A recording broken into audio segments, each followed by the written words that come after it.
Ok, deixa eu te perguntar uma coisa. E se seguir Jesus, na verdade, tornasse sua vida mais difícil, seu futuro aqui na Terra um tanto quanto incerto, e as pessoas ao teu redor começassem a te rejeitar?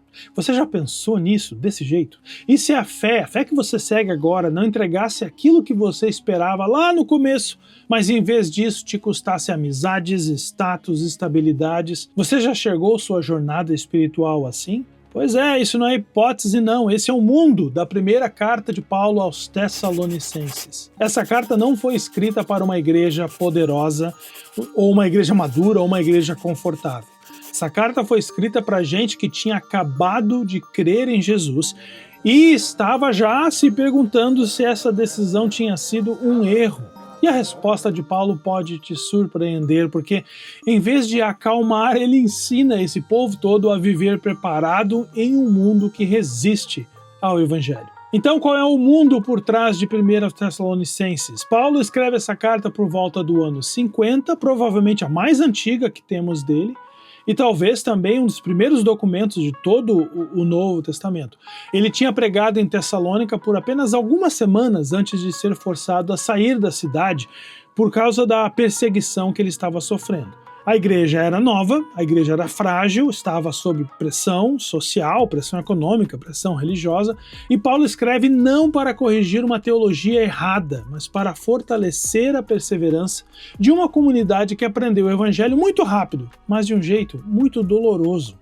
E por isso aqui estão 3 insights que você precisa entender sobre essa carta, tá bom? Primeiro insight: Paulo redefine o que é sucesso na vida. Paulo começa a sua carta de um jeito muito radical. Ele agradece a Deus, não pelo tamanho da igreja, olha que interessante, nem pela influência, nem pelo impacto que a igreja estava fazendo, mas pela fé, pelo amor, pela esperança deles sob pressão. Em Tessalônica, virar cristão significava ser excluído socialmente, perder oportunidades econômicas, ser visto sob desconfiança, e Paulo entende que isso é, na verdade, olha só, prova de que o evangelho está funcionando. Agora, isso vira de cabeça para baixo a nossa lógica hoje, não é? Porque a gente costuma medir fidelidade a Deus pelo quê? Pelo crescimento ou por conforto.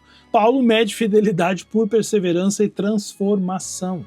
Primeiro aos Tessalonicenses sussurra uma pergunta incômoda: e se a dificuldade não for sinal de que Deus está ausente, mas de que as boas notícias realmente criaram raiz na tua vida?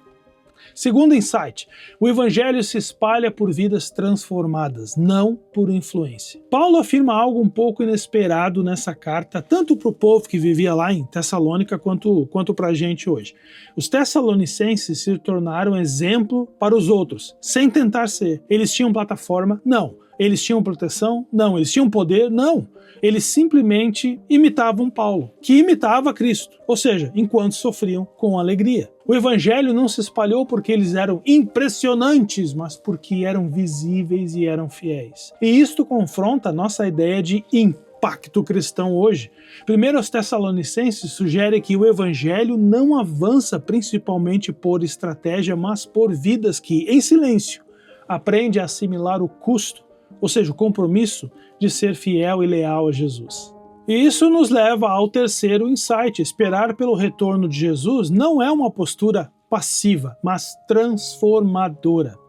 Essa carta é famosa pelo que fala sobre a volta de Jesus, não é?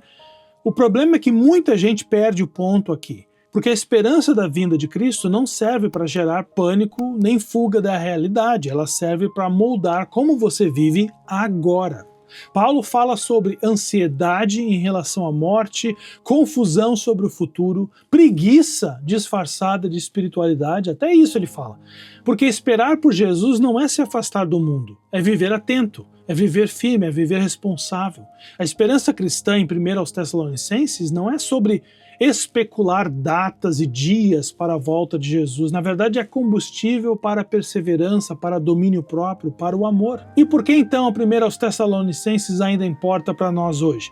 Porque essa carta fala direto com quem se sente pequeno, fraco, pressionado, fora do ritmo da cultura ao seu redor. Paulo lembra a gente que a fé em Jesus nunca foi pensada, antes de tudo, para se ter conforto, mas para se ter fidelidade.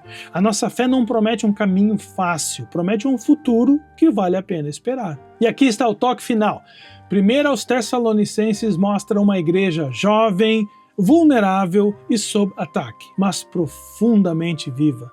Mostra que a fé em Jesus pode crescer no caos, que a esperança pode sobreviver à incerteza, que o amor pode suportar o custo real de se viver com Deus.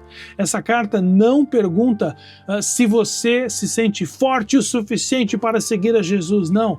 Ela pergunta se você está disposto a permanecer acordado, ficar firme, confiar que a história da qual você faz parte agora é maior do que a pressão que você sente hoje. Porque, às vezes, as igrejas mais fiéis são exatamente aquelas que o mundo ao redor acha que vão desaparecer. E a primeira carta aos Tessalonicenses foi escrita por Paulo justamente para provar o contrário.